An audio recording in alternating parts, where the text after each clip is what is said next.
Hello friend, आज हम जानेंगे कि त्रिभुज के अंतःकोणों का योग 180 डिग्री ही क्यों होता है और चतुर्भुज के अंतःकोणों का योग 360 डिग्री ही क्यों होता है।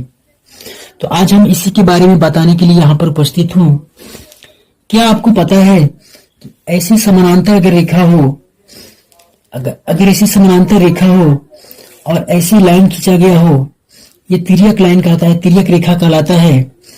तो ये कोण और ये कोण बराबर होता है, ये कोण और ये कोण बराबर होती है, यानी कि x होगा तो यहाँ पर भी x होगा, और यहाँ पर अगर y है तो ये कोण बराबर होगा, यानी कि y के ही समान आएगा। जितना अगर 80 डिग्री हो तो यहाँ पर 80 आएगा, यहाँ पर 70 हो तो ये 70 आएगा।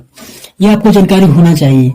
अगर ये कोण मान लीजिए 70 डिग्री का है तो ये कोण भी 70 डिग्री का होगा, और ये कोण अगर मान लीजिए 110 डिग्री का है तो ये कोण भी 110 डिग्री का ही होगा।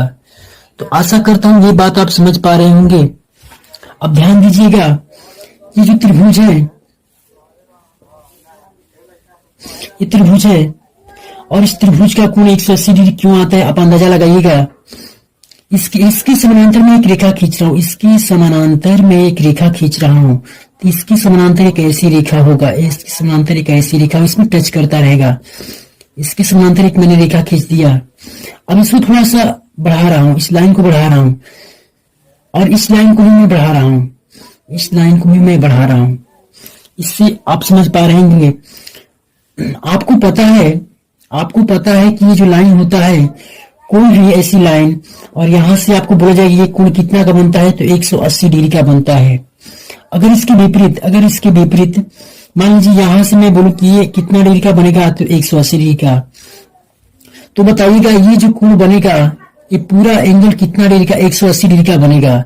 तो मानते हैं ये x और ये y और ये z, आप समझ पा रहे होंगे, ये x और y और z।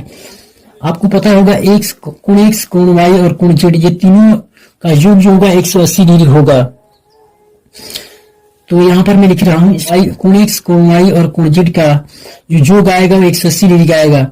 इसको मैं लिख रहा हूँ कोण x जोड़ कोण y कोण z बराबर 180 डिग्री। ये आपको पता होगा। तो बताइए कोण x के बराबर यहाँ पर कोण x आएगा, मतलब जो कोण इतना होता है वही इसके समान आता है, क्योंकि मैं पहले बताया था। तो कोण x जितना होगा उतना कोण x यहाँ पर होगा। अगर यहाँ पर कोई भी एंगल जितना डिग्री का बन रहा है तो वही इतना बनेगा, इसके सामने बनेगा, क्योंकि मैंने पहले ही आपको बताया था कि समानांतर की लाइन में ऐसे बनता है। तो ये जो कोण z है तो इसके सामने भी वही इतना बनेगा, तो यहाँ पर भी z में लिख रहा हूँ।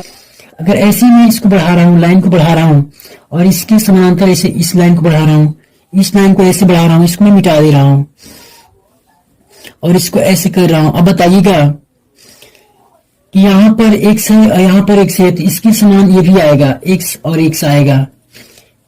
और ये बताइए यहाँ पर मैंने कोण z लिखा है, यहाँ पर कोण z मैंने लिखा है, इस लाइन को कोण z, यहाँ पर कोने में z लिखा है, तो यहाँ पर भी z होगा, तो यहाँ पर z, तो यहाँ पर भी z होगा। अब बताइए कोण x, कोण y, कोण z बराबर 180 डिग्री। तो यहाँ पर इसके अंदर में क्या क्या आ गया, कोण x, कोण y और कोण z, इसका भी मान क्या आएगा, 180 डिग्री आएगा। आशा करता हूँ आप हमारी बात को समझ पा रहे होंगे।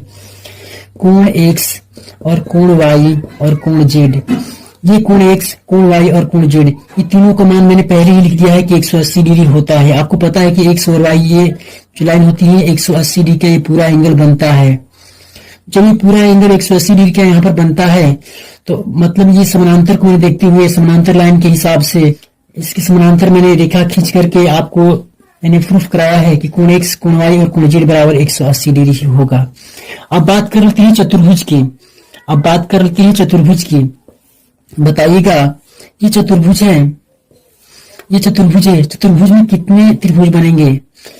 एक त्रिभुज ये बना और एक त्रिभुज ये बना, एक त्रिभुज ये बना, ऐसे एक त्रिभुज बना, आपको एक त्रिभुज दिख रहा होगा, और एक त्रिभुज ऐसे बना, एक त्रिभुज और एक त्रिभुज, दो त्रिभुज। तो 180 डिग्री एक त्रिभुज में और 180 डिग्री एक त्रिभुज में, तो 180 और 180 360 डिग्री हुआ। अब बात कर रहे थे पंचभुज की। तो पंचभुज में बताइएगा कितने त्रिभुज बनेंगे, तो एक त्रिभुज और एक त्रिभुज। तो ये एक त्रिभुज हुआ, तो 180 डिग्री और 180 डिग्री और 180 डिग्री। बताइए 18 18 36 18 के 54 मतलब 540 डिग्री। 540 डिग्री पंचभुज में आएगा। इसके लिए आप एक ट्रिक भी याद कर सकते हैं। भुजाओं की संख्या, भुजाओं की संख्या में से 2 घटाइए और गुना 180 से कर दीजिए। 180 से गुणा कर दीजिए। भुजाओं की संख्या कितनी दिया है? मान लीजिए त्रिभुज की निकालना है, त्रिभुज की, तो मान लीजिए त्रिभुज की निकालना है, अंतःकोणों का योग क्या होगा? तो त्रिभुज का होगा, भुजाएं कितनी होती है त्रिभुज में? भुजाएं कितनी होती है त्रिभुज में? भुजाएं 3 होती है, 1 भुजा, 2 भुजा, 3 भुजा। तो 3 और घटाओ, भुजाओं की संख्या 3, घटा दिए 2 और गुना करना है 180 से। तो 3 में से 2 जाएगा 1 और 180 से करेंगे, यानी कि 1 और 180 में गुना करेंगे तो 180 आएगा। अगर मान लीजिए चतुर्भुज है तो चतुर्भुज के कितना आएंगे? चतुर्भुज की भुजाओं की संख्या कितनी? भुजाओं की संख्या 4 और घटा देना है 2 और गुना करना है 180 से। 4 में से 2 जाएगा 2 और 180 से गुना करेंगे तो 18 दूनी 36 और 1 जीरो पहले से है, 360 डिग्री। पंचभुज हो तो आप कर सकते हैं, षष्ठभुज हो, कितना भी कोई भी भुजा है, मान लीजिए कितना भी भुजा हो आप उसको आसानी से निकाल सकते हैं। भुजाओं की संख्या डाल दीजिएगा, मतलब इसको याद रखने के लिए भुजाओं की संख्या में से 2 घटाना है। यही आपका सूत्र है, भुजाओं की संख्या और 2 घटा के 1 से गुना। अगर मान लीजिए 19 भुजा वाला कोई आकृति हो तो 19 में से 2 घटा देंगे और 180 से गुना कर देंगे तो आपका आंसर आ जाएगा, उसके अंतःकोणों का योग आ जाएगा। तो आशा करता हूँ ये जानकारी आपको अच्छी लगी होगी। मिलते हैं फिर अगले वीडियो में।